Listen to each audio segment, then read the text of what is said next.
Hello and welcome to Game Changers with Vicki Abelson. That's me. And our guest tonight is Beth Grant. And Beth, this is a long time coming. Yes. Thank you for your patience. I don't know if you remember, but Pete, George, and I were going to come to your house about a year and a half ago. Okay, Yeah.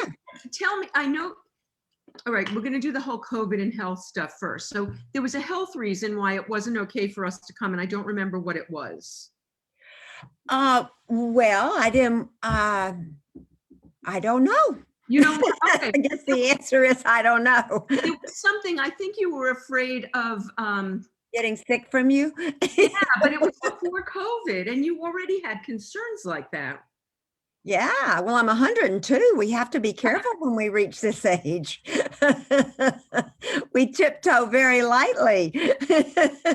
Well, I'm right there with you. I think it was something specific at the time that you had some sort of infection or something, or you were vulnerable and you didn't want to risk it. And I'm always vulnerable. I always tell my friends, we're strong in our vulnerability, except when it's my vulnerability, then it's like, I get it. I totally get it. But I'm so glad that we're finally doing this. And so Beth, yes. Somehow you have managed through this pandemic to work, which is crazy. So are you not COVID crazy? No, I'm COVID crazy. I'm just careful. And I have driven the poor producers crazy, asking questions. And the first thing I did was Goliath. I did turn down a couple of little things that I just wasn't sure how they were going to handle it. I didn't seem like they said, well, we're going to do a test. And well, one test is not enough. And one was shooting inside. And then one was a company I hadn't heard of. I didn't know any of the names. And it turned out that it was almost, what do they call this when it's a pretend documentary, like a mockumentary kind of? A mockumentary, yeah. So I didn't do those. So I didn't jump at just anything. But when I did Goliath, I did 5 episodes, and I was supposed to start shooting before we had the lockdown in March. And Billy Bob is an old friend of mine. Actually, it's so funny. I don't call him Billy Bob. I call him Billy. It's funny to say Billy Bob. We literally started together on a television show, ironically called The Judge. I say ironically because I was playing a judge for 5 episodes. And I just drove the producers crazy, asking questions. And Cammie Patton, the casting director, my agent, finally, they just said, just talk to the producers directly, and they were very forthcoming and very patient with me. And I knew that I had to decide, but I was stalling and learning the lines and getting prepared and doing all my homework. I had a workbook. And since I was playing a very special judge, I put RBG's picture on the cover of my workbook. And then came the day that it was time for me to say yay or nay. And it was my birthday, September 18th, which was the day that RBG passed away. And I was sitting at the dining table with my workbook, working on lines with her picture when I got the call that she had passed away. One of my heroes, one of all of our heroes. Absolutely. And my agent called right at that moment, and she said, well, which is it? And I thought it really was a sign from the universe that I was supposed to do it and I'd be okay. And so I said yes, and I never regretted it. It was, I was nervous though, and my husband was nervous for me. He drove me to work and back every single day. And he's like looking at all of them like, you better be taking care of her. But they were fabulous. Everybody was wearing, mask and a shield. And they had my wardrobe outside of the trailer. So I would get my own wardrobe. How did makeup work, Beth? Because you can't obviously share makeup with other actors. No, well, they were very careful. They really were. They had plastic inside the makeup trailer. They had little plastic compartments so that you really didn't interact with any of the other people there. They had HEPA filters. However, in this particular case, I had such a clear image of what I wanted her to be that I asked politely and kindly and begged if I could do my own hair and makeup. And coming from the theater, I'm quite used to doing my own hair and makeup, and I actually love to do my own hair and makeup. And it was such a specific choice in a look, and it was the same every single day for all 5 episodes. So, or at least it's pretty darn close. So Right. the pictures, and they approved it, of course, but they loved it. And so I did my own hair makeup. So I came to set basically camera ready, and then they would give me touch-ups on the set, so. And I'm assuming they weren't sharing any products between No, actors. no, nothing like that. And did you have like a shield wrangler who just like had your mask? Well, I could have. They did have, the makeup people would have done that. But since I was the judge, and even when I wasn't in the courtroom, if I was in another scene, I always had a desk or something. So I kept mine right by me. So J.K. Simmons is also on the show, and Bruce Dern, and so many wonderful actors on that show. It's a really great finale for them. Very exciting. I love the scripts. They were all fabulous. So, but anyway, I had mine there. And so I would put it on, take it off, put it on, take it off. But we were all very conscious. Everybody was very conscious in helping each other, reminding each other, and the ADs would come over and say, mask, like if you forgot, or if there was a group and the B group, and if the B group was on the set and I didn't have my mask on, the AD would say, Beth, mask, because they only got but they got tested a lot. I mean, we got tested 5 times a week, and I think they were getting tested 4 times a week or something. So even the ones who were second string, so to speak, we're still getting tested a lot. I don't remember the exact numbers, but as we were talking about before we came on air, Harry's roommate worked on Goliath. He was a PA. Eric. But they did get shut down for a few weeks in December because, as careful and as tested as everybody is, somebody still got sick. Oh, and so it happened. Yeah, I didn't know. I thought I knew that they wrapped in January, but I just assumed they took a long hiatus, which they did for the holidays. But But okay, so he's okay. The person that tested positive is okay, right? Yes. So, but there was that whole time when Hollywood was closed down at the beginning. Yes. So when we first went into lockdown, what was it like for you and Michael? And we'll talk about you and Michael. But what was your COVID protocol? Did you supermarket shop? Yes. Well, I was shooting a movie in Atlanta, and all the news started to come in, about the possibilities. And one person, I forgot, up north got it, and then somebody else got it, and then somebody in San Diego. And so we were having discussions on the phone, and then our wonderful producer, Grant Kramer, who's a dear old friend of mine, we were acting buddies together in class, and he's the one who had invited me to do the film. And he had seen someone speak, I don't know who it was, and he came into the set and he said, he didn't make a group announcement, but he said to a couple of us, he said, I think our world is getting ready to change. And he got my attention. And so I thanked him many times, because I told Michael, I said, we're not going to be hoarders, but let's stock up on the things that we know we're going to need. And so we always were Costco people. So we were always had lots of toilet paper and paper towels and napkins, all that. That was not what we bought. We bought, beans and canned vegetables and those kind of things. But not to a ridiculous degree. We're fortunate to have a basement, and we felt very prepared. And so, we were expecting it. Honestly, I didn't know to what degree it would be. I didn't know how long it would last.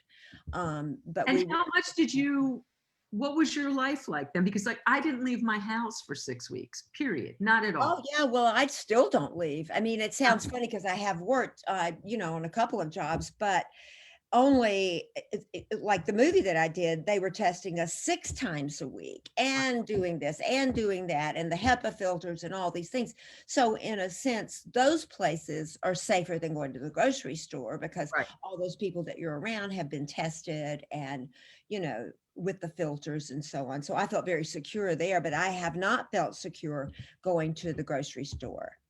Myself.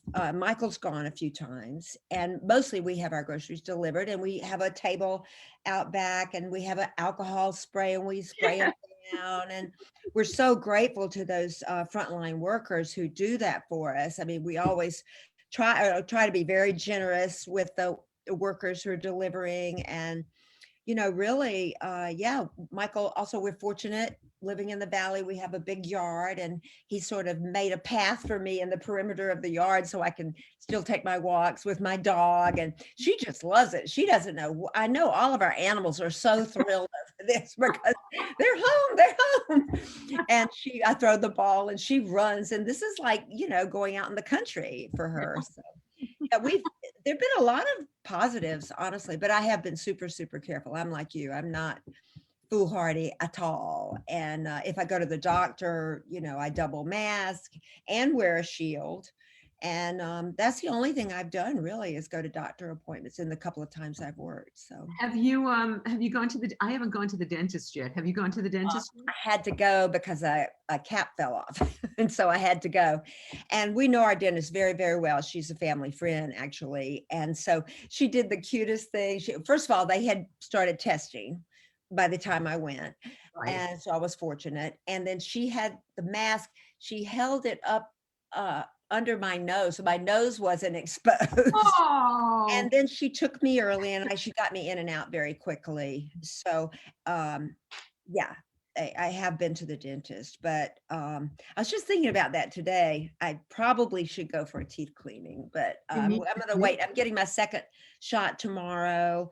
And even then, though, I don't think we can be foolhardy. This friend of mine in North Carolina said, "I'm invincible." And I said, "You're not invincible. Please keep wearing your mask." So, okay, that's what I wanted to talk to you about next. So which shot did you get? Oh, I got Moderna. And did you have a reaction the first time? No, just a sore arm. That's all. No more than a regular flu shot. So I hear the second one is the one that I might get a little sick, get fever or something. That's what I've heard. Yeah, I'm prepared. But you don't have to. Not everybody does. You might not. It's a good sign. It means your immunities have kicked in. So that's what they say. So are you going to one? I went to Dodger Stadium. Are you going to one? Yes. Okay.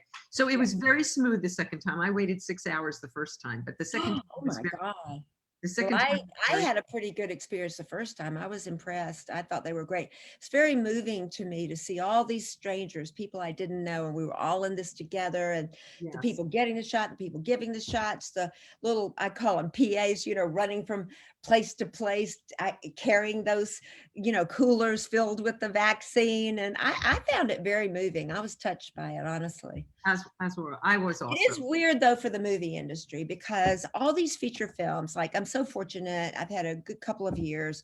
I've got all these movies that are out right now, and they have opened in theaters. Willy's Wonderland is still in theaters. Wonder Darkly opened in theaters. Okay, wait a minute. Well, let's talk about that in a minute, because my son is the general manager of a movie theater in LA.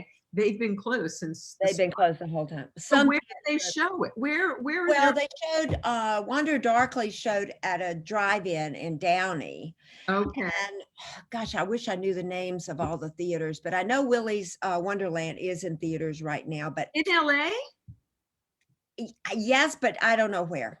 I think it could be a drive-in. Okay. And it changes, from week to week too. They move from theater to theater, but it's so different. Like, I was not a film that I'm in, but I saw some of the box office for one of the big films right now. And they said they cost $5 million. And I thought, oh my God, it's a really different world when 5 million is considered, that used to be what a big opening weekend, but just the weekend, not like a cumulative average. So I see. Thank God for streaming. Thank God for all these services. And thank God for big screen TVs, which not everybody has. But if we're fortunate enough to have a big screen TV and you can get blackout curtains, you can make yourself a little screening room and see the films pretty well. I'm very lucky to be judging the international films this year for the Academy. First year I've been able to, because usually you have to go to the theater to see them. And I never could make enough. You have to see at least, or it used to be, you have to see at least 12. This year I saw a lot more than that. But because I was home and I have a big screen, I've been watching them at home, and it's a pretty good experience, honestly. So let's talk about Willy's Wonderland, because that's out now, and people at home can see it, even if they don't go to the theater. They can see it on demand, correct? Yes. Okay. And but it depends on what streaming services you use. If you have Hulu or Prime or Netflix or some of the others, but there are ways, that I know my husband does it. If I want to watch a bogey movie or something, he does a general search, Right. and then it'll tell you where to go. Right. So Right. I know that certainly the kids, and I think Willy's Wonderland is definitely a kid's film. It's a horror movie, but it's one of those kind of big fake blood, gory, Nick Cage, beating animatronic animals to death. I mean, I haven't been to a theater to see it, but I hear that they are howling at this movie. And it doesn't say a single line in the whole film. That is crazy. I don't know if you know about this hashtag, Cage Rage. I'd never heard of it. My daughter told me about it because when it came up, Grant Kramer, again, he's my friend who asked me to do it. She said, "Oh my God, you have to do it. The kids are going to love it because and she introduced me to Cage Rage." So I guess some guy noticed in many of his Nick's films that he beats things up and goes crazy. And so he started taking clips from all these movies. So this is the ultimate Cage Rage movie because he's beating, it's sort of like a Chuck E. Cheese, these animatronic animals, and he's pretty much beating them to death. And I saw Chuckie kill you. Chuckie. Oh yeah, Chuckie got me. Whoa, wow. Don Mancini, my friend. That was a really good script. I fell in love with Don Mancini. He was such a good writer, fresh out of UCLA, and had written this script. And the theme of that movie was you're supposed to listen to children. And I really believed in that. And the costume, I was telling Mary this just the other night, costume designer was so smart. It was during the time of Just Say No. Remember that drug campaign? Which to me is ridiculous. If you're living in poverty and I'm an addict. There was no Just Say No for me. I'm sorry. Said than done, right? Yeah. And so she gave me a Just Say No button for that character. So not only was I beaten to death, but Just Say No was beaten to death, which gave me great pleasure. So that's wonderful. I haven't done a lot of horror movies, but I did do Child's Play 2 and now this one. And I did a Stephen King with George Romero, the great George Romero. And so that was fun. Which Stephen King movie? It was called Dark Half, The Dark Half. And it was a good movie. It really was. I was proud of that. And I did Flatliners, which I guess is a fantasy horror. Yes, absolutely. And Donny Darko really is fantasy horror too. I remember my friend Mike Werb was very instrumental in getting Richard Kelly a Saturn Award for Donny Darko. And that's, both fantasy and sci-fi crowd. And my daughter, who was on Star Trek for 2 years, the news show, has been to the Saturn Awards, and I think she's given awards and stuff like that. And when she went, I was just like, oh my God, my daughter's going. I remember so well when Donnie Darko happened and going to those awards with Mike. So anyway. Didn't Donnie Darko just have an anniversary? Did you just have an anniversary? 20th anniversary of the premiere at Sundance. Yeah, crazy. 20 years. That's so wild. Oh my God. All right. So we're going to go through a lot, not all. We'll go because your body of work, your IMDb. And just when I think of the encyclopedia in my head of the things that I've seen you in, it just goes on and on and on. I mean, you've worked so much. Was it odd, Beth, when the pandemic started and everything shut down and you weren't working? Was it a relief? Was it fun? Was it horrible? I was thrilled out of my mind, to be honest. It's the weirdest thing. I mean, I just was like, I didn't want it to happen. Right, I wanted it to end, of course. Yes. I want us to all have freedom, and I want to be able to get on a plane and go where I want to go and all of that. But it took the pressure off me for, honestly, first time in my life that I have felt that kind of freedom, that I feel like my whole life, and it's, somebody's been chasing me. My acting teacher said that to me, to the class once, someone's chasing her. And it was just, I gotta make it. I gotta make it. I gotta make it. And finally, to just be able to breathe and be at one with the world and the community and just be, another person who was experiencing this. To be honest, it was a relief. And there've been Michael and I mean, we have a great marriage anyway. We have to talk about all of this, but I yeah. think we've really fallen in love again. And I mean, not Oh, every moment has been lovey-dovey, but we've rediscovered each other. And it's so fun to have relaxation time to watch British murder mysteries and those kinds of things that I never would allow myself to do. oh. I rarely would allow myself to have fun. And Okay, wait, I we mean, I have to have stop. fun when I work. I have fun when I work. And I have fun, you know, when I was raising my daughter. I loved going to soccer games and basketball games and school events and dance recitals, whatever, with her. That Mhm. was my vacation, raising my child, you know, and having fun with her and her friends' families. But in terms of just goofing off and allowing myself to be a couch potato, it's the first time that I recall, and it's delicious. It's still delicious. Although I do want it to end. I want us all to get herd immunity, and I want it to be over for the Okay, sake. so let's go back and figure out where that started. So, yeah, no, I'm really curious. I Yes, mean, I Dr. I Abelson. know you had a very an activist mother back in the 50s when it was not cool for women to be That's politically true. active and lefties. True. And did she instill this work ethic in you? Where do you think this hunger to succeed came from? Oh, that's interesting that I hadn't ever thought of that, but yeah, she sure did. She worked so hard all the time. She had volunteer groups, she had a career, she was politically extremely active. She raised my brother and I. She fought for opportunities for us. She was always enrolling us in dance class or this or that or the other. So she certainly was my role model. Was she a working mom? She was off and on, not always, but eventually she became full-time career woman. Wow. But that was, I'm trying to think, that started after I was in college, where it really became a career. Before that, she would work periodically, you know, but it wasn't a career per se. She had worked at Fort Benning, Georgia, and she worked in personnel, and she was part of it's not the CIA and the Army, but what, Army intelligence. She was part of Army intelligence.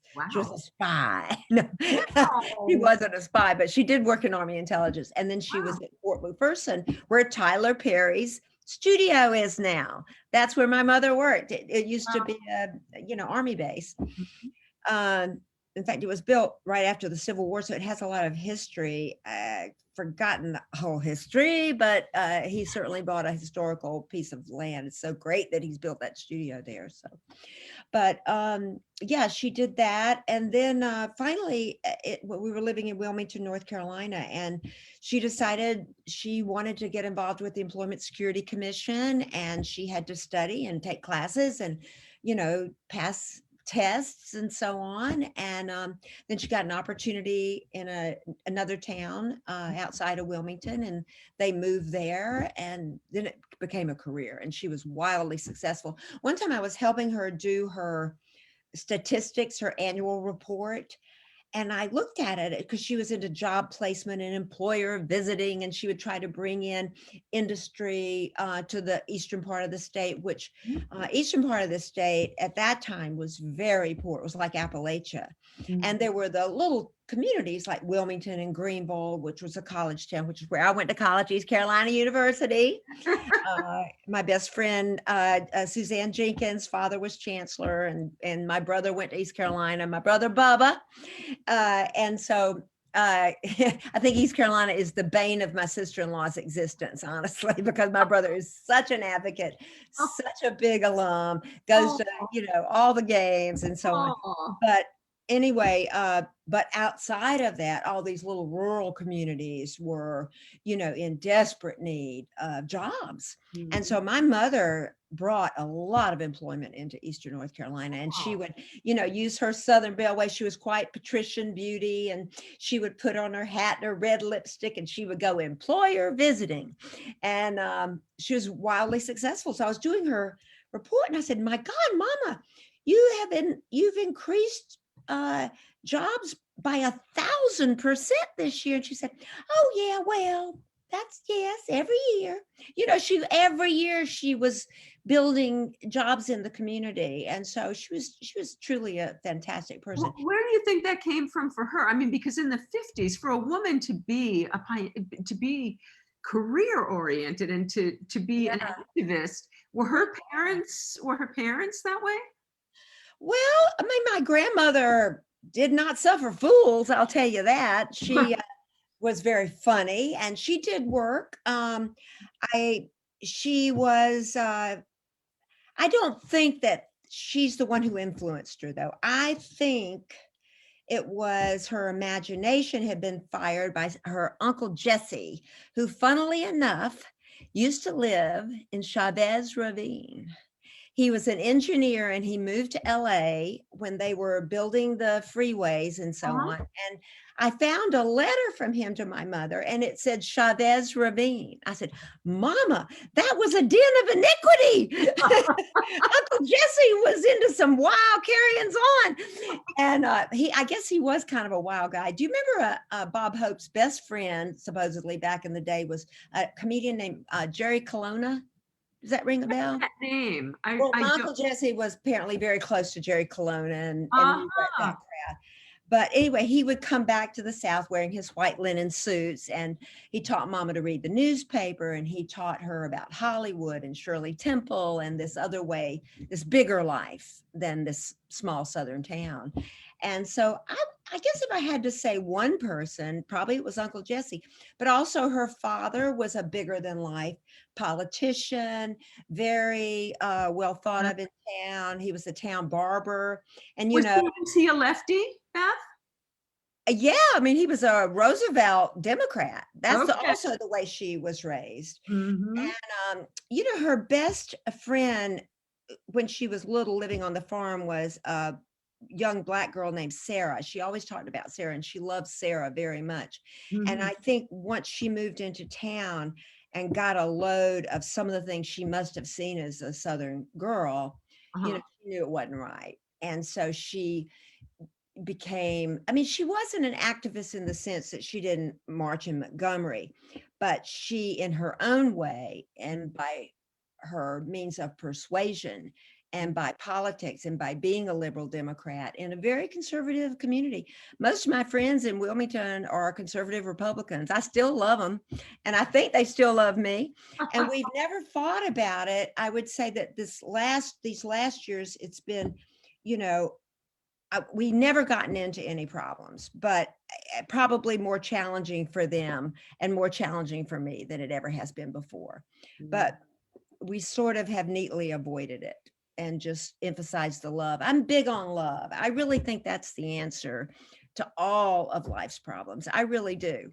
And so I'm big on loving people unconditionally. And I pray for people who I might not agree with at all. And I catch myself starting to, gossip or character assassinate or get upset about this or that. And then I say to myself, may they know truth, may they have wisdom, and may they experience unimaginable love. Oh. And so I don't do it so much for them as for me, truthfully, so that I'm at peace. But I think it's important. And I am a big believer in the power of love and the energy of love. And I think it is the energy that moves this universe forward. I really do. I agree with you. All right. So talking about moving forward, was your mother, where did this ambition come from? Did your mother push you? Was it self-imposed? Where did Well, yeah, I mean, she did, definitely. And I have come to be grateful for it and beyond grateful.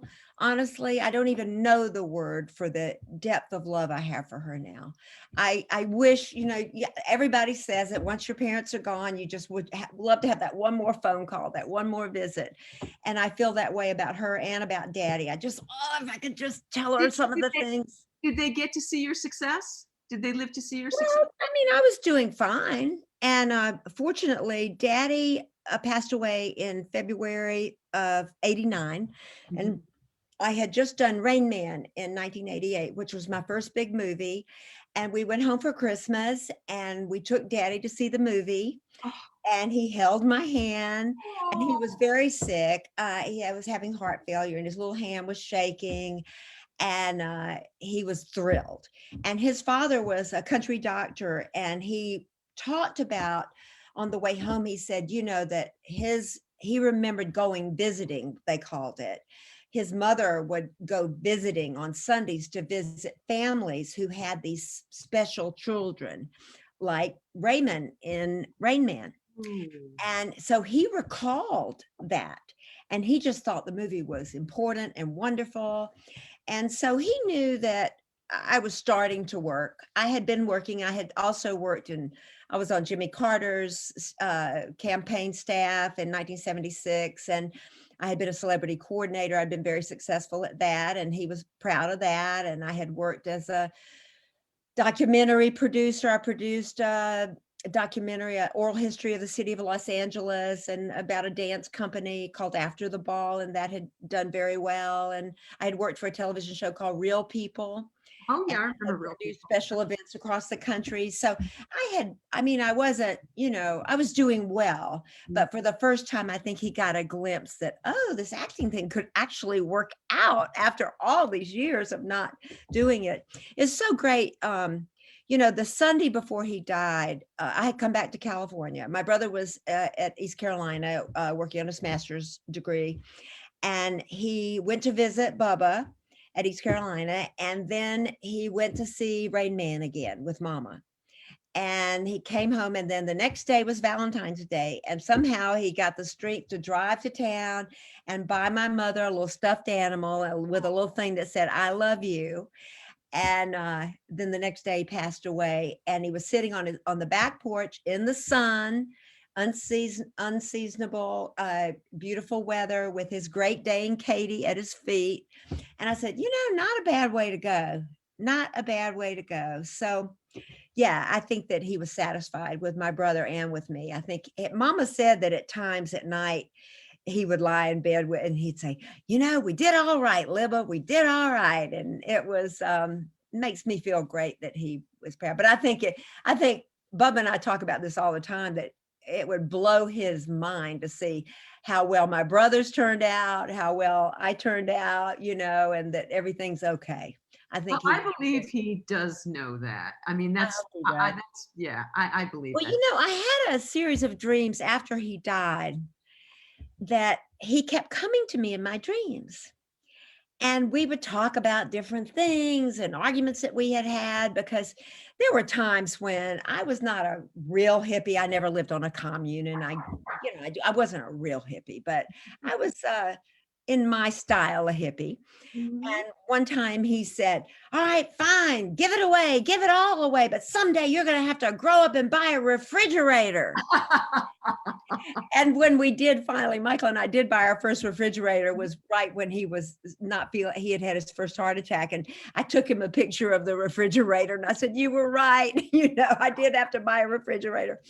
But one hopes that we can be socially conscious and do for others, and still be able to buy a refrigerator. I think it is possible. We have to work hard to be generous of spirit and the checkbook, but we can do it. When I never had much at all. And the first year that I got a series, Michael and I sat down and we said, "Okay, it's time for us we got to do some giving." Mhm. And I have to tell you the truth, it wasn't easy for me. I was scared to death. I mean, I'd just been not poor, but I hadn't had much for so long. It's very hard for me. And we researched about different places we wanted to give to. And most of the things we put checks in the mail, but this one, we didn't know where to send it. It was a local group that helped disadvantaged children. And so I called them up and I said, I want to send you a check. And I wonder if you could give me an address. And she said, "Could I come get it?" And I said, "Well, gosh, sure, of course you can." So I gave her the address, and she was there in 10 minutes. She was afraid you were going to change your mind. And they were having their Christmas party, and they didn't have enough money to get gifts for the kids. Oh. And that little bit of money enabled them to run to the toy store, grab for the kids, get wrapping paper, and make the party. Well, she left, and I was high as a kite. I was crying. Michael and I were hugging, and I started to understand, giving. And I still think it's not easy for me. Honestly, I'm always afraid, where's the next job going to come from? I'm just like Sure. any other actor, but it is a discipline that we have, and we do have certain people that we give to religiously, and we're very careful to see where the money goes. So I don't know how I got off on that tangent, but No, well, all right. Well, Daddy and everything. I'm gonna suck you back in. So when you was the original dream, you're a little kid in Alabama. Where did stars get in your? How did stars get in your eyes? How show business? Where did that start? Well, it was mama. I mean, she loved movie stars and movies. And, Uncle Jesse had told her she was, prettier than Shirley Temple. And my grandfather used to put her up on the counter at the drugstore and she would tap dance. And she took drama classes. She went to GSCW with Flannery O'Connor, who became, of course, this huge Southern Gothic novelist. And I think that helped put stars in her eyes about the possibilities in life. And I don't remember much about growing up in Alabama. We moved when I was quite young to Columbus, Georgia, then Atlanta, then Charlotte, then Wilmington. But you're right, it was Columbus. When we were living in Columbus, my Uncle Billy, this good-looking all-American football player, my Uncle Billy was coming home from the Korea War, and he had a Navy uniform and he had a huge laugh. And Mama taught me this song. When you cut, what is it? Oh, where have you been, Billy boy, Billy boy? And I sang that song to Uncle Billy, and he was listening and laughing, and all the relatives were there because they were there to greet him. And when I finished, they all applauded. And of course, I was hooked. Of course, I was hooked. I heard Meryl Streep talk about that, that every child, hopefully, I hope, gets some attention and some reinforcement with parents clapping for their whatever they do, their good grades or a poem or whatever it is. And some of us get hooked. And I got hooked. I wanted that, light shining on me forever. And so it was for all the wrong reasons. I thought it equaled love. And along the way, though, I had to learn to act. You did that quite I fell in well. love with acting. I have to say, I do love between action and cut, or stepping on the stage into that great unknown is very sweet and is very spiritual for me. And I do feel I channel my characters, and I just love it. And I love it. The actual work part, I love more than I ever have. I'm more relaxed. I'm more comfortable. I have a better time. If I make a mistake, I don't, go, oh, this one series I did, I remember they had the outtake reel, and I was never happy when I made a mistake or goofing around. You see the people laughing and joking. And I was always like, oh, I made a mistake. And I'm not like that now, And my husband said that one time, somebody on the camera crew said, I make a mistake and I say, got to do it again. And that's it. It's not as big a deal. It's not life or death, Right. So I wish I had had those. How do you learn lines now? I mean, it was hard enough back in the day. How are you still learning lines? Do you have a trick? Do you have a secret? Oh, I have a lot of tricks. Honestly, it's easier for me now. And I think it's because, first of all, I read a book called Super Brain, which talks about the fact that we actually still have a great ability to learn lines no matter how old we get, assuming that you don't have brain disease, obviously Right. that's Right. that part of the brain is still quite capable of learning lines. So that made me happy. But I learned that when I was young, I always thought I compared myself to people with photographic memories. And so, of course, I had to do the work. And now I've relaxed into, time to learn lines, shutting the bedroom door, getting on the bed, leave me alone for a few hours. And I have to do it in increments. I know that I can only do a couple of hours at a time, take a break, take a walk, come back. I do a series of things, Octavia Spencer taught me. We did a play together that ran a long time, so we told each other a lot of things. And actually, Allison Janney taught her. And Cameron Watson, I don't know if you're watching this, but if you are, that's Allison's best friend is Cameron Watson, the wonderful director, teacher who directed me to an Ovation Award in a great play. I just love him so much. And also directed a movie I was in. So anyway, but Allison, I guess, went to I don't know if it was AMDA in London, or I don't know where she went, but she studied for a while in London, and they taught her to write down the first letter of every word and then check yourself when you're cueing yourself. Now you can only do it after you know the lines pretty well, but then you can cue yourself with, and that then you make sure that you're not leaving any words out. Wow. So that's a great tool.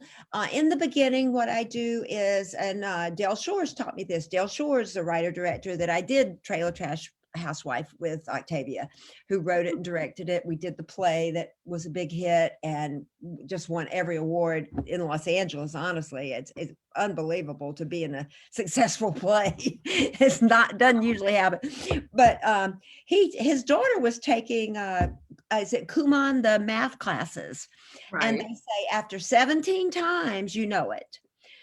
And so I learn one line and I say it 17 times.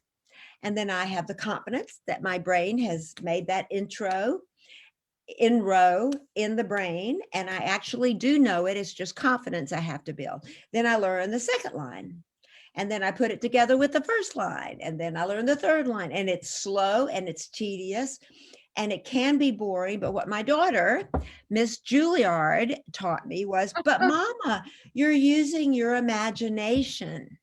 So it's not boring. I'm going to turn on the light. It's getting dark in here. Is that better? Yeah.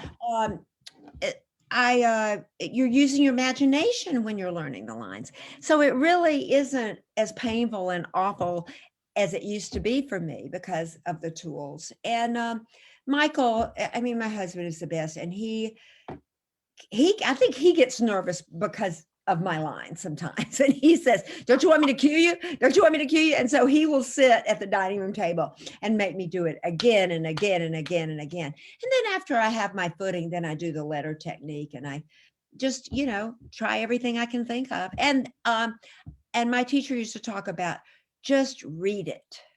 So I also will just read and read and read and read and read. And I pick up little clues here. And I think Sir Anthony Hopkins, our Sir Anthony Hopkins, we feel like, he's part of our family, right? Because we have so many mutual friends. And he did little theater here in Los Angeles back in the day and was always such a sweetheart. So, but he talks about just reading and reading and reading. And I'm a firm believer in that. So yeah, I don't really,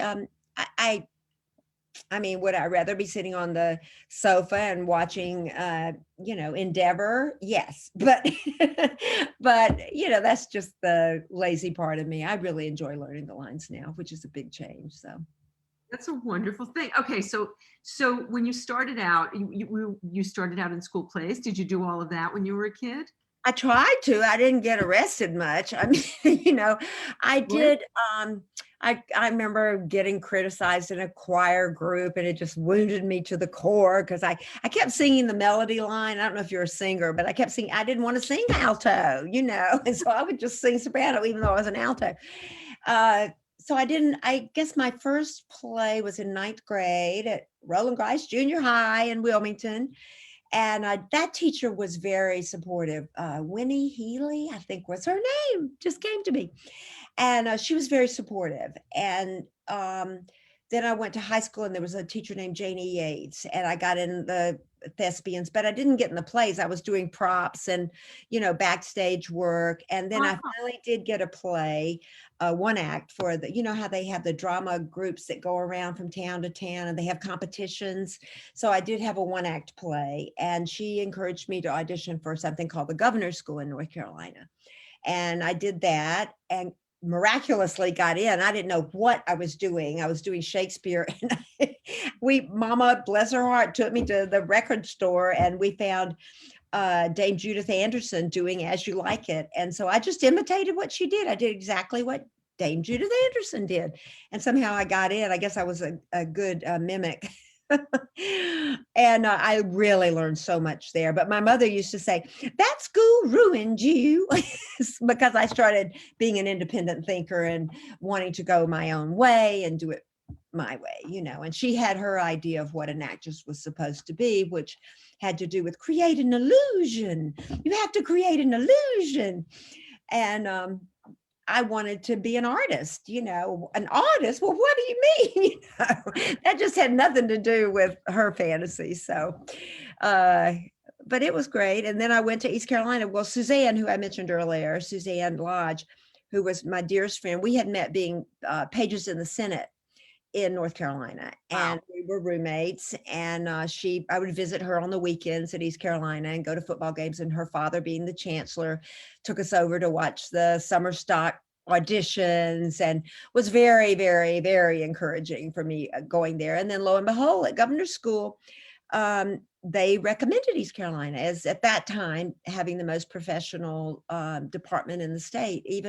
They even recommended it over a School of the Arts at that time. But my parents wouldn't even let me think about going to the School of the Arts. That was way too far out for them. So, but East Carolina was a great choice for me. It had a very professional department, and I didn't get very many roles there either. But I did get the most important role, which was a world premiere of a Romulus Linney play, Laura Linney's father. And so I wouldn't trade having done a lot of roles for that one great role. Wow. His agent from New York came down to see it. And when I got to New York, I optioned it and I produced it off Broadway. And so, I mean, unfortunately, we only ran 3 weeks. I wouldn't call it a hit at all, but it was foot in the door. Did he come see it? Oh yeah, he was part of the production. And I brought the Edgar Lacine, who was head of the department. I brought him up to New York to direct it for us. And it was great. And Danny Irvine, that I had gone to East Carolina with, and he'd gone to Chapel Hill later, and he was part of Circle Rep, gave me their list of their subscriber list.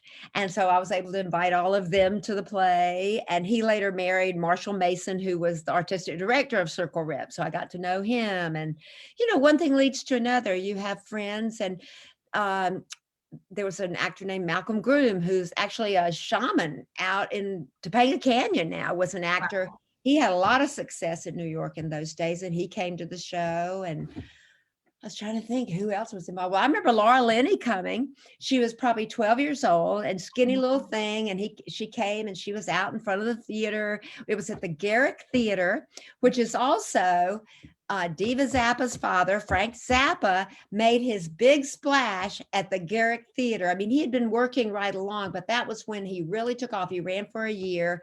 What was it called? The Frank Zappa Review or something like that? I don't know. I saw the Carnegie. Wild and crazy show. And if you watch the documentary that I guess is on Netflix, it has a shot of the house at the Garrick Theater. And it was this 299 seat theater, like a shoebox, right, long and narrow. And so we followed Frank Zappa, and we were handling snakes. So it wasn't far removed from Frank Zappa. And the play that I've written that I hope to get produced actually takes place on that same Bleecker Street at Thompson and Bleecker. I don't know if you know that area where the Bitter Inn is, where the Village. I ran a club next door to the Bitter Inn for years. I was a promoter. Yeah. Well, you know very well what I'm talking about there. Well, we need to talk. Oh, yeah. My play takes place in an imaginary club that would have been in the corner right there on Bleecker and Thompson. And so, Beth, was the dream initially to be a stage actress, or did you always dream of movie star? I had no idea what a movie star was. The only movie I'd ever seen was the animated Pinocchio, but I knew that Mama liked movie stars, so I wanted to be a movie star. And then later it became stage New York, and then I wanted it all. I always dreamed of being Barbra Streisand, and she was oh my God, I was so obsessed with her. You have no idea. I know I wasn't alone in that. I know that many, many people have been and still are, but it was pretty nuts. I mean, I had her face on my wig stand. I had a collage of all of her pictures on my wall. And when I was in New York, I was working at the New York Theater Ensemble downtown in this wild play. And I had gotten a shag haircut. We were talking about your hair. Mine did not look like yours. Mine was horrible. It looked awful. I have a big square face. It was the worst haircut in the world. And I came out of there comatose, walking up 3rd Avenue, all the way uptown. And there I was in Chelsea. And I look, and they're shooting the way we were. And there is Barbra Streisand. I mean, right there. And it was back they didn't guard people back then. Right. I'm in this comatose state, looking like a zombie, and I was overweight. I walk over and I'm standing there, and she comes over and she stands right beside me while she's waiting for them to reset the camera. And I don't say a word. I'm like this. I stand there. But wouldn't you think, this woman I adored, I knew every song, I imitated, I played over and over. My 21st birthday, I played Stony Inn to the point that people were leaving the party. I played it one more time. There I was standing beside her, and I couldn't speak. I could not speak.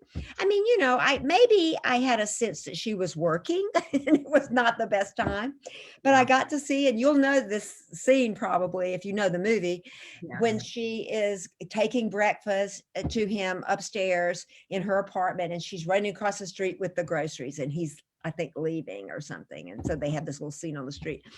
I didn't care about Robert Redford. I cared about Barbara Streisand. So I have a lot of references to her in the play too, but yeah, I was a Streisand fanatic. Did you do musical theater? I did do some musicals. I can sing. I mean, I will tell you that I have learned that I actually can sing, but I cannot project. I'm not a belter, and I thought I was a belter. And so I would be like, there's no business like show. And I'm much better off if I just take it easy. I have, very sensitive vocal cords. And if I sing sweetly and quietly, I'm better off. So, but I can carry a tune, and I love to sing, and I love music, all kinds of music. Just before we got on, I was playing 1969 music, because that's when my play takes place. And I'm trying to figure out what to do about the music. Do we get somebody original? We were working with John Sebastian, and, I feel like it should be a female voice because it's basically my daughter. About this play. Tell us about this play. Tell us. Well, it's been in development forever. I originally, I was telling a casting director named Laura Kennedy, a movie I did called Dance With Me, directed by a woman, Randa Haynes. And so I think Randa is the only woman so far. Maybe my friend Tara Mile will be nominated with the Directors Guild for Wander Darkly. It's possible, but I think Randa's up until who won the Oscar, she got nominated with the DGA, but very few women have actually gotten nominated. Anyway, Randa directed this movie, Dance With Me, and I have no idea what we were talking about. You can tell me about your play. Oh, yeah. So I went out to dinner with Jane Krakowski and Laura Kennedy. Jane's in the movie too. And I told the story of my first audition in New York City, and we were all laughing hysterically at how, completely naive I was and crazy. And it was a wild audition. What was at this audition? Tell us about that. What was the audition for? It was for a musical called Happy Journey to the United States. Okay. And it was at Town Hall, big theater, a Union House. And so I said, oh, it's a musical, so I got to be prepared. So I wore tights and a leotard, and I wore a granny dress on top of it. And I took 2 songs. I only knew 2 songs, No Business Like Show Business. And what was the other one? Gosh, I can't remember what the other one was, but very cliche musical theater songs. Right. And even with my voice teacher that I'd had a few sessions, I hardly got by 8 bars. She would cut me off. It was so awful, I guess. And so I go to this audition, and I start singing, and they let me sing the entire song, both entire songs. Ow. And then I'm standing there and I'm sweating. I weighed 179 pounds at the time, and I'm like, sweating, and they're not saying anything. They're just looking at me. And I said, would you like me to dance? I don't know what a New York audition's like. And they said, yes. Oh, and they had introduced Maestro. Oh gosh, I can't think of his name now, but he was a Broadway conductor, and he did some big theater in Long Island. I've forgotten the name of it. And, he was a maestro of sorts. So she introduced him anyway. So I'm looking at these people, I said, "Do you want me to dance?" They said, "Yes." So I whipped my granny dress off, and I've got on tights and leotards, and I only know a few steps, and it was from senior year at East Carolina. We had done Yellow Submarine, and it was these same steps over and over again, basically, is all I knew, this wild kind of jumping, strangely sexual dance. And so I'm doing this dance, and I'm waiting for this piano player to stop playing, and he's just going at it. And I'm going, cut, cut. I'm out of breath. And so I stand there again, and I said, "Is there anything else?" I said, "No, no, have a seat and let's call in the next person." So I thought, oh, well, this is interesting. So in comes Teresa Saldana. Do you know that actress? She was in Raging Bull. Yes, I do know her. Um, I mean, I know who she is. I and don't she know. worked a lot. She was, gosh, she had a couple of series, and I can't think of the names of them. Sadly, she was the one who was stabbed and rescued by the Sparkletts waterman out here in Los Angeles, and she has passed away. And I don't know if, over time it might have been a result of that terrible, terrible thing. And she did a movie about her life. And anyway, I was always very proud to know her. But anyway, she was the next person in. She was 18 years old. And she sang, and man, she could really sing. She was a singer, and she sang. And so they said, "Beth, would you show her a few dance steps?" And I said, "Oh my God, by all means." So I get up and I'm teaching her this little wacky dance I know to Yellow Submarine. And so we finished that. And then they sent her on her way, and I'm standing there, and I said, "Well," I did have another audition. I said, "I do have another audition, but I would love to do whatever you want me to do." And at the time, the phone company was on strike in New York, 1972. And so I said, "Feel free to call me at work." And I gave him my number. I said, "Or send a postcard." And, and they said, fine. So I left, and lo and behold, the next week I'm at work. And I get the call, I answer the phone, I get the call, and she says to me, "Well, I guess we want you to direct." And that is the truth. I was hired as the director of the show based on teaching Teresa Saldana. These people were wild and crazy folk. Oh, And, on my resume, I was so dumb. I didn't know how to make a resume. I had 3 pages of resume, which included me running a children's theater in Greenville, and also doing I was the flag bearer at the Wren's Nest. When I was 7 years old was on my resume, everything I'd ever done. And so they had deduced that I had done children's theater. And so this was a piece geared for children, and nobody came. It was just pitiful. We had to go outside after the show was over and hand out lollipops, and there were just these few little kids coming by taking the lollipops. And we had to do several shows, but I was paid, and I was paid $25 a show to act and $10 a show extra to direct. And so I did sing in that show. So I have made my singing debut at Town Hall. wow. In New York City. That's quite a place to make So your that's debut. the inspiration for the play, and it's a true story, and it's sort of the I guess climax of the play. And I won't tell you what happens, but it's And fun. so you've been working on the play for a while? Is this something Oh, that? way too long. So after that dinner that night, Laura said, "Gosh, I want to make a short out of that. Would you let me do that? And Jane, you can play Beth." And I said, "Great." And then she became head of casting at Warner Brothers. And so she obviously didn't have any spare time to direct shorts. And so then Judy Nagy, who was my roommate in New York, and I got together and wrote it into a short film. And then we showed it to our dear friend Todd Holland, Malcolm in the Middle, Larry Sanders Show. And he said, you know, I really like it. And he gave us some notes and we kept rewriting it. And he said, I think it's good. I think it's a pilot and I'd love to do it as part of my deal. And so we optioned it to New Regency at the time. And we did, you know, technically sell it to VH1.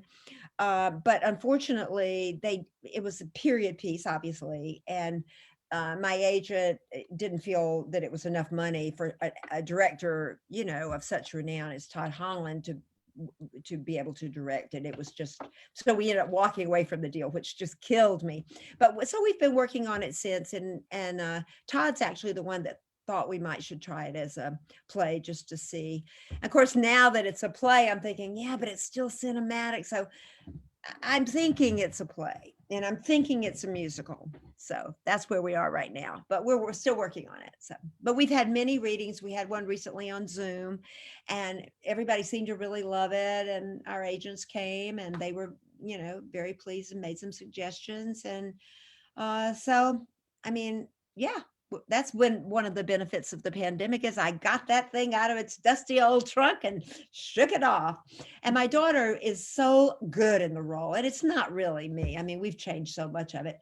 She just has such a gorgeous, she has a 5-octave range and she really can sing. And so she's great at it. So that motivates me too. I would love to do it, to give her that vehicle for people to see how versatile she is. I mean, she was a terrific Klingon on Star Trek, but she really is a gorgeous woman. And I would love for people to see her without prosthetics. I saw the on Twitter, the making of her into that character and the unmake. Wow. Yeah, crazy, right? Incredible. The I makeup. couldn't have done it. Honestly, I could. I've done prosthetics far, far less for much shorter periods of time. And I remember the last day that I did prosthetics because I thought I would rip my face off at the end of the day. It was 24-hour shoot. It was the wrap day of the movie. And by the end of the day, I was just, get it off. I'm ill. You know, it's just very hard work, I think. And she still was able to bring so much soul. And all she really had to reveal were her eyes. That was it. And yet that character is so touching. So I think she's quite something. And then her Shakespeare training helped with the Klingon and so on. Yeah, she's fabulous. I'm a little prejudiced, but I always say to her, I may be prejudiced a little bit because I'm your mother. I would love you no matter what you did. However, I'm also probably her worst critic, anybody's worst critic, because, you know, that's what we're trained to do, is to watch performances and understand, you know, where we could do better here and so on. So I'm not just, I don't think it's inaccurate. I'm sure it's not. Let's talk about your family because you're a showbiz little dynasty here. How did you and Michael meet? There's my cute hubby. Oh, how did you guys meet? That was our wedding day. I'm looking at all these pictures. We met through mutual friends. And here's Mary when she was little. I have to show you these since we're right here. Oh, God. And here's her. She says she was a tomboy, but I don't think she really was a tomboy. But when I did The Rookie, she was able finally to come to one of my premieres because it was a G-rated Disney movie. And so she came, you know, went to New York with us and came to the premiere. So there she is. And there she's looking like a tomboy. Yeah, and that's an East Carolina University baseball cap. So my brother is a huge baseball fan. So, but that was her choice to wear that. It says Pirates on there.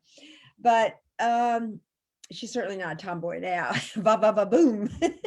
But anyway, yeah, I met Michael and we were friends for 2 years and we didn't know each other that well. At what stage of your careers were you? Well, I had gone back. I had finally gotten serious about acting. And that happened. I was working for George Slaughter Productions and we had a, we were for George Slaughter. For George, I was director of, what did we call it? Something, creative affairs. Okay. And what I did was I coordinated with the publicist at NBC and George's personal publicist and the promotion managers at all of the affiliates all over the country. And I wrote, produced, directed short commercials called promotionals personalized promotionals for the affiliates all over the country, Mhm. developed relationships with them, sent them Real People t-shirts. The big hit was Real People, but we did other shows too, but that was the big hit. Right. And then we were doing cross-country train specials. So I created special events at each stop along the way, from here to Chicago. And the next year we did Chicago to New York. And the next year we did New York to DC. We did a DC special. So I would coordinate with the promotion people and put together special events, and then, encourage them. I wasn't a publicist per se, but I worked very, very closely with them. I was sort of like pushing them along and helping them to do their job. And so it was a terrific job. And as George says, every time I run into him, he says, I believed in you before you believed in you. And that's true. I went to work for him just shy of my 30th birthday, or right around my 30th birthday. And it was the first time I'd had a normal job in an office where I had to report to a boss and send in reports. And I was going nuts for a long time, but I figured it out, and I was there for over 3 years. And then he was so kind. So I was going to Fox. It was in 1984. And there was a man named Bud Greenspan. He and his wife produced documentaries about the Olympics. Mhm. And so they were showing a lot of these films, and they were talking about this documentary that they were putting together for the 84 Olympics, and people that were, people really believed they had a good chance at getting the gold and so on.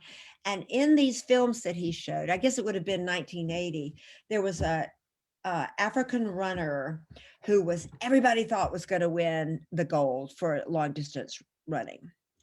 And lo and behold, the race starts, he only gets a mile or so, and he pulls his Achilles tendon. And so he can barely walk, much less run. So he didn't quit the race.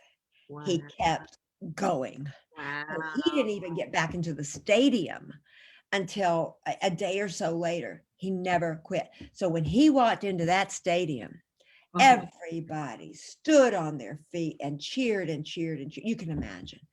Much better than any gold medal, what happened. So we're all watching this. I start crying. I can't quit crying. I'm out of control. I've got the crew there, and Sarah Purcell, who was our star, was there, and I couldn't control myself. So I go over to the sweet DP, and we had a field producer there, and I said, I have to go, but I know you guys will get everything you need. And so I go back to the office. I cry all the way back to the office. I'm crying in the office. My assistant came in. She said, can I do anything? I said, I have to go home. I have to go home. And I called my dear friend and matron of honor, Karen Grassley. She was the mama on Little House on the Prairie. And I remember calling her, and a miracle, she picked up right away. And I said, Karen, I cannot not act anymore. And at that time I was 33. And she said, okay, about time. And she just knew that that's what I wanted to do, but no one can tell anybody else. And she said, you're going to get serious this time. You're going to get in a proper class. You're going to study. You're going to blah, blah, blah, blah, blah. I said, yes, ma'am. So coincidentally, the next day I was having lunch with Alan Garfield. Remember Alan Garfield? We had a lot of mutual friends with Alan, I think, you and I. Anyway, Alan and I were having lunch, and I said, Alan, I want to be an actor. I'm gonna go back to it. I mean, I had acted, but never full time, never earned my living. And I said, and I want to go to class. He said, well, you have to come see my teacher Saturday. And his teacher was Milton Gonzalez. He said, I'll meet you there, and it'll be okay. You can be my guest. And I said, great, I'll do it. And he said, whose career do you think you might have a trajectory like, And I said, I don't want to say. He said, well, write it down. I said, mm-mm. He said, well, write down the initials. So I write down M. Yes. And I'm thinking, of course, Meryl Streep. Of course. And he says, oh, perfect. Maureen Stapleton. I'm going, no. So that was the beginning of an awakening for me as a character actress. I mean, God, would that I did have a career like Maureen Stapleton. But I went to class, and it was the week that Tennessee Williams died. And my teacher had worked with Tennessee, was friends with Tennessee. So at the end of class, and also I will say that Julie Cobb, my dear friend, was doing a scene that day. And I've always said, wow, it was such a great scene. I have no idea what she did, but it was great. The critique was great. Their exchange was great. I said, this is the teacher, for me. And at the end of class, he gets up and he does a brief eulogy for Tennessee. And here I am, a Southern woman, always, want to do these great Southern roles. And he does this eulogy. And then he says, Tennessee, wherever you are, I hope you're drinking that martini. And here's to you. And then he looks at all of us and he says, Tennessee Williams. And he walks from the classroom, the theater. And I mean, I just knew that was my teacher. And so I couldn't beg to get in that class fast enough. And I got in his Tuesday, Thursday class with Patrick Swayze, Wow. Selleck, Tony Danza, Hecht, all these great, Grant Kramer, the guy that produced Willy's Wonderland. Wow. So we had a wonderful, wonderful Cal Bartlett. I mean, I know you know these names. I could just go on and on, these wonderful actors. And we worked. And I mean, we would meet on Tuesday and Thursday, and I would do, George Clooney was in class, not in my class. He was in the Monday, Wednesday class. Just George. And Michelle Pfeiffer. I mean, it was, God. yeah. So Priscilla Presley, gosh, so many.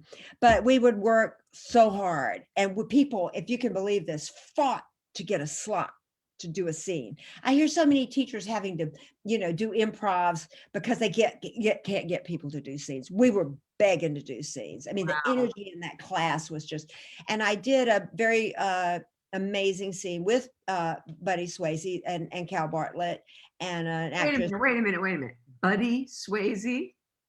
He played Nick. No, wait, he went by Buddy? Oh, yeah. Everybody calls him Buddy. Everybody. It's not just me. It's not like he and I are best friends. I mean, we were close though, but yeah, everybody called him Buddy. Back then he was Buddy. In fact, every time, if I have to talk about him, usually I will say Patrick. And I always feel weird. It's like if somebody called me Laura Beth or something, it's like, but anyway, we did this scene and I had started to realize that I was a character actress, and Milton had been very clear about it. He said, why do you keep trying to be a Rolex watch when you're the salt of the earth? And who do you think you are to look down your nose at character actors? Who are you to look down your nose at Colleen Dewhurst and Maureen Stapleton, blah, blah, blah. And I said, I don't. Well, anyway, I had started to break through and to accept myself as a character actress, but it was still hard. And this beautiful actress who had been a model, Darlene Flugel, rest her soul, was playing Honey. And the boys were just all over her all the time. And here I am playing Martha. And so I started crying at a rehearsal, and he came over to me. He said, what's wrong? And I said, oh, you're just giving Darlene all this attention. I don't want to be a character actress, blah, blah, blah, blah, blah. And he said, don't you know Colleen Dewhurst is beautiful? What's wrong with you? You're beautiful. I mean, he was there for me. Wow. And later when we did Tu Wong Fu together, there was a scene. I was playing, Loretta, the town drunk, baby ugly. And there was a scene after they had dressed us all up, and I had a boa and fabulous hair and makeup. And I came camping down the stairs. And when there was a break, he pulled me over and he said, maybe this isn't campy. Maybe this is sort of like that rehearsal that time. Maybe this is more emotional. And I said, oh my God, and I got tears immediately, and we did the take. And so it was the end of the day, and I didn't get another take, but it is there. There's this one quick shot of me with tears in my eyes, and that's from him. That was not me. That was him.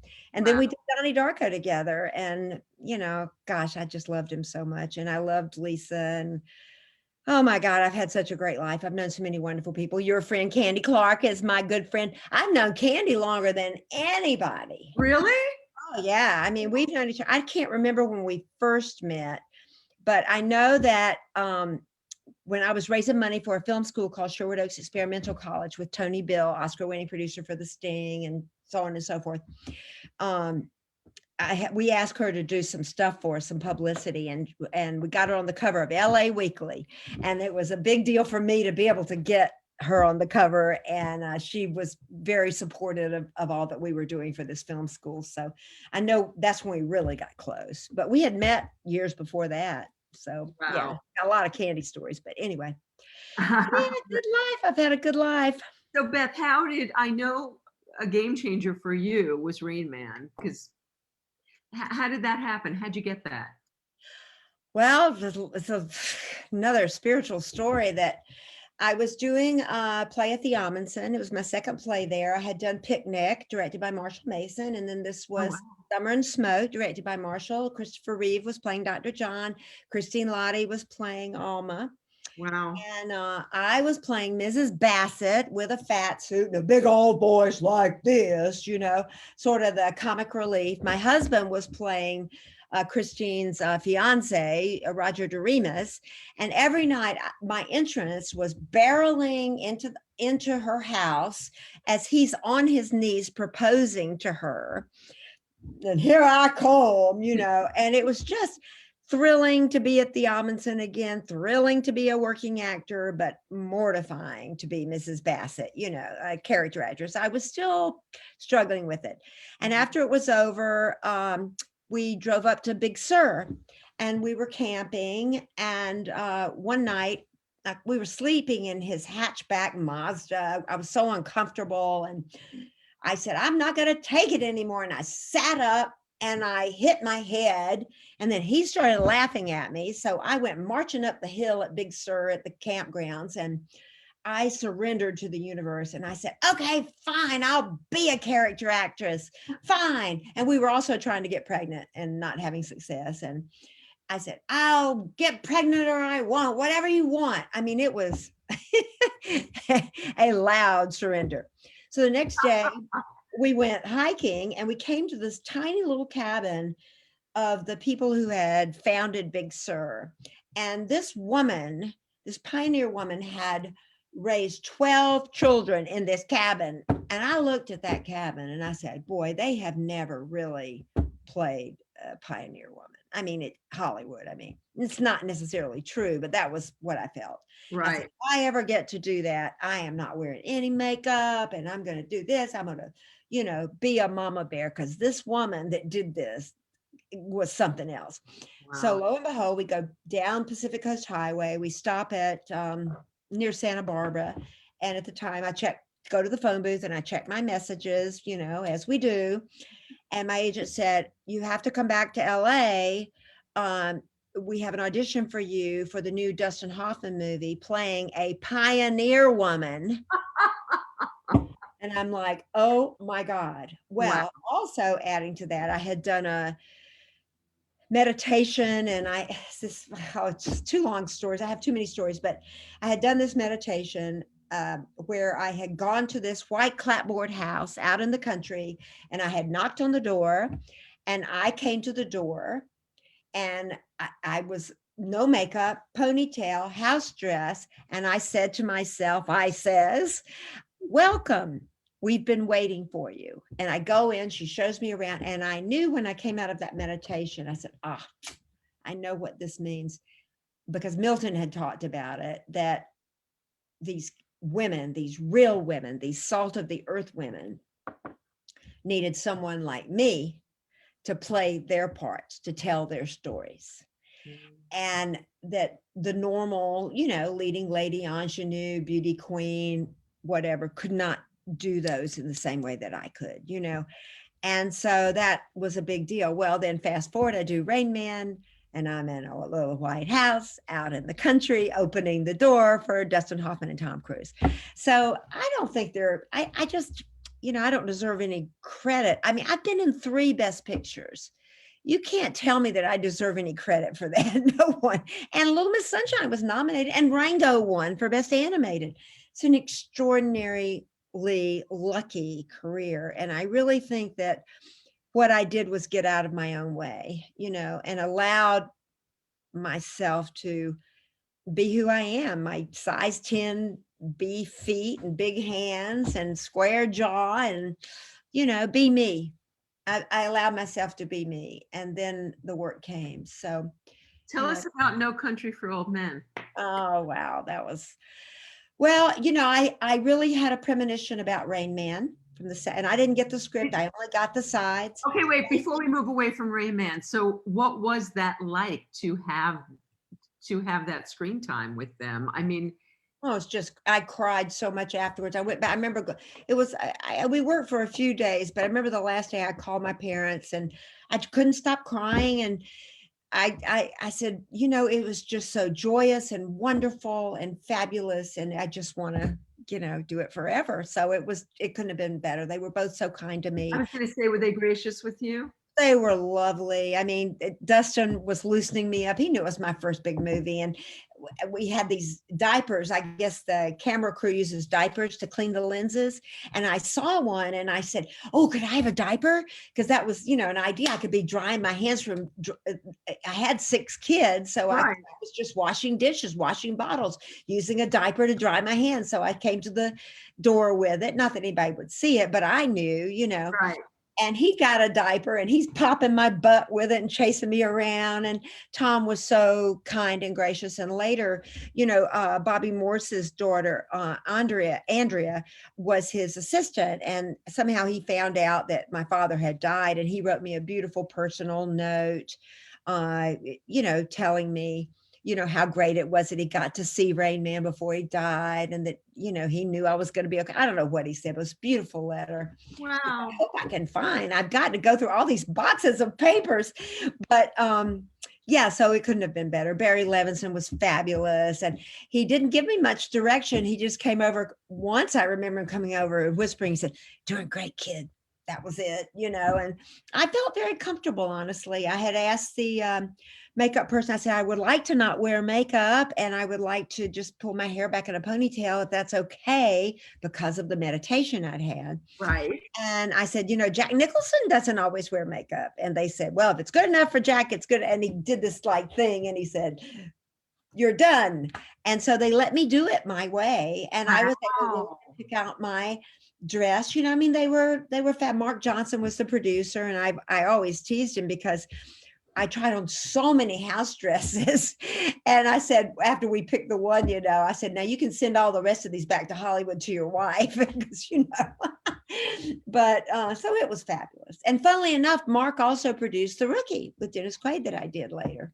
And I run into him and I always say, you made me a star. And so I don't know about that, but he certainly gave me my first, leg up. And No Country. But so when I got those sides for Rain Man, I thought, this is going all the way. I did. I thought it was going, and boy, but when it happened, I couldn't believe it. It's like I predicted it, but then when it actually happened, 4 Oscars, made $400 million. I wasn't invited to the Oscars, but my dress went to the Oscars. I had a dress. And one of the casting directors was looking at dresses. I said, I have got a great dress that was a magical dress for me. And I had never had the great event to wear it to. It's a long story. That's another story. That's a too far down the road story. But anyway, I had this great dress and she came over, she tried it on. She said, can I really borrow it? And I said, yep. So she wore the dress to the Oscars. So my dress went to the Oscars. So then when No Country came along, I read those sides and that's all we got for that one at that time too. And I thought, golly, I think this is going to be their masterpiece. I knew it was Cormac McCarthy, so it's not that genius of me, but there was something about that little character. And I just thought, I think this is going all the way too. And so, I didn't say it to anybody, but I did feel it. And I was so sick when I auditioned for the casting director. I had the flu. So I was literally lying down in the room waiting to go in. And we did the audition and she didn't put me on tape. But then she did bring me back in to meet the boys and I just fell in love with them. We had the best time and we did it and they loved what I did. And it was just a love in. It was just wonderful. And I felt great about it. And I thought, gosh, I think I've got a really good chance of getting this. I didn't hear anything for a couple of months. And I thought, well, maybe I'm not such a good predictor after all. And then I heard on a Thursday and they wanted to see me on Saturday and put me on tape. And I couldn't go. And I couldn't go because of my daughters. I was doing for Gina Davis was doing a fundraiser for one of her, I can't remember the name of her charities, but she supports girls in athletics and so on. And they had the gold medal soccer team, the women's soccer team coming, and I was to play golf with them, celebrity golf tournament or whatever. And I don't really even play golf. And my daughter was coming with me, and she was bringing a friend, and she was an all-star soccer player at the time. We thought she might be a professional soccer player because she was tall for her age and great goalie. And there was no way I couldn't go. I had to go. And so I called him up and I said, I'll make a tape. Michael, actually, it was Michael's idea. He said, let's make a tape. So Mary read off camera. It was before people did that, Right. Mary read the lines and Michael taped it. And then we left. They came and picked us up, and we left to go to this golf tournament with the soccer players. And Michael was so nervous about getting that tape to them that he took it by hand to Paramount Studios. Somehow he got on that lot and put it on their desk and to make sure they got that tape. Wow. And I got the offer on Monday. Wow. So it was so fortunate, so lucky. And how lucky am I to have a great family, speaking of family. So they got it for me. And then I did, I just love working with them so much. Oh my God, they're just heaven, heaven, heaven, heaven. And the costume designer, I did not intend, I don't know if you've seen that character, but she has big glasses, and I had a big old droopy bra filled with beans, and the hair was hysterical. Yeah, the hilarious Southern hair. But when I went in for the costume fitting, she showed me all these pictures of women in 1985 West Texas at this character's age, 56. They all look like that. They all look like that. Now, I don't know if they were wearing wigs or just getting a weekly perm or what it was. And I said, we have to do it, don't we? And she said, yeah, I think we do. And so she asked the directors, the Coen brothers, and they agreed. And so we did it. But I got to tell you, it was fun and I loved every second of it. But at the premiere, I was scared to death because I knew I had gone really far. But once the movie started and I saw Javier's choices, I thought with his hair, and then I thought, I think it was okay because I played her very real. I was basically doing my grandmother. And so I felt that because I kept her real, that it was okay that she was this sort of extreme looking character. And so when the movie was over and everything was dead quiet and there was no applause at first, it was just quiet. And then there was thunderous applause, standing ovation. I thought, oh, I didn't ruin the movie. Wow. Okay, so we've been talking forever. Oh, too long. I gotta let you go. I have to ask you about the Mindy Project because that just came along and just this guest starring part turned into whole life. So how did that happen? Well, I was having a very good year, I have to say. It was 2012, and I had Mary had gone off to college, and I had done an off-Broadway show. And I know what was the turning point. It was Modern Family, I think. I guest starred on, so that was Jeff Greenberg, and he had brought me in on Modern Family, and I got that part, and it was such a watched show.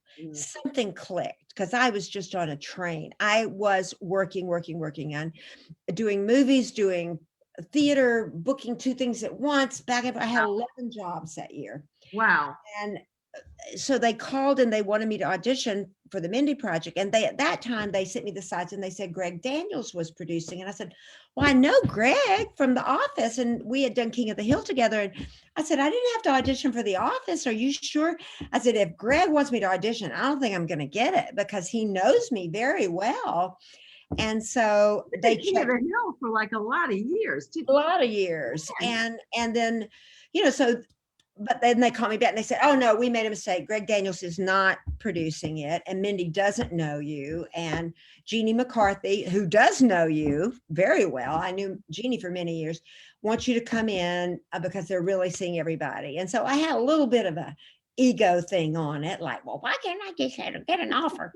But I got there and, Marianne Muller-Liley was there, really great character actors. And, I was in good company, but I was still grumpy. Of course, it's perfect for this character. Beverly, was such a grump in the office. So I think, the universe was just using my grumpiness. So I get in there and Jeannie says, let's get Beth a prop. Beth needs a prop. And I said, Jeannie, you're going to give me a prop? I said, in my entire career, nobody's ever given me a prop at an audition. She said, yes, you need a prop. So made me even grumpier. And they bring me this little dish of almonds. And so I'm reading those lines and I pick an almond up, throw it in the air, catch it in my mouth. And I swear to you, I think that was, I mean, that we didn't do it in the show, but I felt that was Beverly somehow. And it was just, God tapping me on the shoulder, tapping Jeannie on the shoulder. All of this was just meant to be. So I do the guest star, fall completely in love with Mindy Kaling. I could not believe what a genius. I mean, I always liked her on The Office, but I saw her in action. I saw her writing, producing, starring in. And then she did this tiny thing, which was she did a few times on the show, but she just laid in her office as the character. Mm-hmm. She was so overwhelmed with what was going on. She just laid on the floor. Well, as a woman who's worked in offices, I have laid on many a floor, but I had never seen it in a movie. And I remember working in the Carter campaign. There was a woman who's a writer, Michelle Willens, you might know her, she's a playwright, and who was our publicist. And I would go into her office and she'd be lying on the floor. And so I knew it was something that women did. I don't know if men do it, but I knew women did it. I knew I did it. I knew Michelle did it. And I think I'd seen another one. So to see Mindy do that, I thought, she's a genius. Wow. She is onto something and I want to be of service to her. I didn't want to be a regular. It never occurred to me. I was having a great year. I wasn't thinking about being a regular, but I wanted to be of service to her. And I get home when I finished working that week and I get Emmy magazine. It's got a picture of Mindy Kaling on the cover. Now, Octavia had done these wish boards. Is that what you call them? Vision boards. Vision boards. Yeah. I have some. She had told me, she said, you need to do a vision board, but I never wanted to do it because I don't want to self-will anything. I don't know what's good for me. I just want to see what the universe brings me. But anyway, this was on the cover and I said, you know what? I'm going to do a vision board for Mindy because I love her so much. So Michael got me a big piece of cardboard and I glued her picture on it and I put it behind my china cabinet. And I forgot about it. I didn't think about it at all. It was just a thought like, that I felt I would like to be of service to her in some way. Kind of arrogant of me, really, that I would be of service to someone who's so brilliant. But then they call me to guest star and then they call me to be a regular. And it knocked my socks off. It knocked my manager's socks off and my agents. They couldn't believe it. They were in shock. I was in shock. And as we were talking, I said, oh my God, I have a picture of Mindy Kaling on a vision board behind my china cabinet. And they said, oh my God. So I dared not ever make another vision board. Well, I did put some pictures of Scotland on it. And I said, I can't do it. I don't want to do it. So, I just quoted her yesterday. I read something from her book. She said something, I've always wanted to be thin. I'd like to be thin, but I don't want to waste my heart on that. I want to do it for something more important. I want to save it for something more important. And I just loved that. Gosh, that is great. Isn't that the truth too? I feel the same. Yeah. I feel the same. I've been thin and it was fun, but it's not worth it. I've only been thin for 5 minutes. I can't, It's not worth it. It really isn't. It's not. So we come to the end of our gathering saying to Mindy and let's be happy. Let's be happy and let's accept ourselves. All of this from you, Beth, today was all about self-acceptance to me. That's what my takeaway from this is. Oh. You really know who you are. And you have learned to embrace everything that you are. You are the most versatile actress. I can't think of anybody more so. I mean, from playing a slut to playing a prissy to, you've been all over the place and you do it all brilliantly. Well, I will say I don't always feel so good about myself. I just want to, in full disclosure, and my dearest friends know that full well. because there are many times I've had to be picked up off the floor, and I'm always embarrassed about it when it happens, but it does happen still, even at this age of 102, it still happens. So But you know how to act as if, so. yeah, I do. And I have friends. I have beautiful friends who help me, and a Well, husband and a daughter and a dog. it sounds like a wonderful life. Thank you. And you have a wonderful life too. I love you. I think you're awesome. And you just get better and better. Thank you. Thank you. And it's been, I've enjoyed this so much. You were so worth waiting for. Thank you so much for making the time. And okay, so quickly before we go, tell us where people can find the projects that are out right now. Tell us Okay. where So we can find them. Wander Darkly and Words on Bathroom Walls are definitely video on demand. Okay. It's my understanding that that is true of Willy's Wonderland. I'm sure if you go to, Twitter or Instagram and you go to any of those three movies, I was looking, Tara's also on Instagram, Tara, M-I-E-L. So pick one that we should watch tonight of those three. Which one? Well, it depends on who you are. They're three very different movies. If you like, as I say, wacky, fake blood, Nick Cage movies, Beth Grant with a shotgun, that's Willy's Wonderland. Okay. If you like young adult novels, it's about a kid who has schizophrenia, but it is told in a very sweet way, and his voices are personified, and they're actually friendly, and they actually love him, and they're just protecting him. So it's kind of I don't know, I think it's a lovely movie with fabulous performances, a lot of great actors. Wait, and what's that one called? That one is called Words on Bathroom Walls. Okay. Julia Walton wrote the novel. She's fabulous. Has a new one out. I can't think of the name of the new one. But she's great. Look her up, read her books. But and then the other one, Wander Darkly, is just an extraordinary movie by a woman director, and Sienna Miller, Diego Luna. So you personally, I think Wander Darkly is for you. But I think you might also like Words on Bathroom Walls. And I don't know about this horror Nick Cage, seeing Nick Cage. Maybe that's a side of you I don't know about. So I don't know, maybe. but, it's a story of a marriage, and it's a story of a relationship. I play Sienna's mom, but it's very much about their marriage. They're in a terrible car crash, and so it's a bit surreal, but it's based on a true story that happened to the director. Wow. And it's wonderfully done, and I don't think you'll know what's going to happen. Oh, I look forward to that. I'm gonna check that out. Beth, thank you so much. I adore you. I've loved this so much. Send my love to Michael and yay for all of you, for Mary. And love to you and your kids and your BF. And tell Eric hi for me. I will. I will tonight. I will. Okay. All right. Thank you so much. Take care. Love you.